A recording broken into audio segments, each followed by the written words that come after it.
June 1-ന് പ്രതിപക്ഷ പാർട്ടികളുടെ ഒരു അടിയന്തര യോഗം ദില്ലിയിൽ വിളിച്ചു ചേർത്തിരിക്കുന്നു. എന്തിന് എന്നുള്ള ഒരു ചോദ്യം പല വഴിക്ക് നടക്കുന്നു. മന്ത്രിമാരെ തീരുമാനിക്കില്ല, മന്ത്രിസഭ എങ്ങനെ ആയിരിക്കണമെന്ന് തീരുമാനിക്കില്ല, പ്രധാനമന്ത്രി തീരുമാനിക്കാനെന്നുള്ള പല അഭ്യൂഹങ്ങൾക്കിടയിൽ മറ്റൊരു സൂചന പുറത്തു വരുന്നു.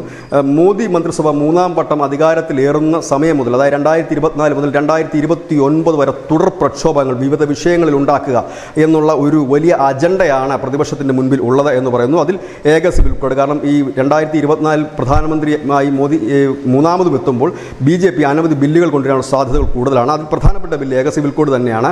ഒപ്പം തന്നെ പൗരത്വ രജിസ്റ്റർ, അങ്ങനെ അനവധി ബില്ലുകൾ വരാൻ കിടക്കുന്നു. ഈ ബില്ലുകൾക്കെതിരെ വലിയ പ്രക്ഷോഭങ്ങൾ സംഘടിപ്പിക്കുക, അതുപോലെ തന്നെ മങ്ങിപ്പോയ ഇല്ലെങ്കിൽ തണുത്തുപോയ കർഷക സമരത്തെ വീണ്ടും ചൂടുപിടിപ്പിച്ചു കൊണ്ടുപോവുക, മറ്റ് സമരങ്ങളെ ഏറ്റെടുത്തുകൊണ്ട് അല്ലെങ്കിൽ അവർക്ക് പിന്തുണ കൊടുത്തുകൊണ്ട് തുടർ സമരങ്ങളിലൂടെ മുൻപോട്ട് പോവുക. അതായത് മോദി സർക്കാരിനെതിരെ 2024 തൊട്ട് 2029 വരെ വലിയ രീതിയിലുള്ള സമര പരിപാടികൾക്ക് ആസൂത്രണം ചെയ്യാനാണ് എന്ന് ചില സൂചനകളും പുറത്തു വരുന്നുണ്ട്. ഒപ്പം തന്നെ ജൂൺ 1 തെരഞ്ഞെടുത്തതിന് പ്രധാനപ്പെട്ട കാരണം ജൂൺ 1 വൈകുന്നേരം മുതൽ എല്ലാ ചാനലുകളും എല്ലാ മാധ്യമങ്ങളും എക്സിറ്റ് പോളുകൾ പുറത്തു വിട്ടു തുടങ്ങും.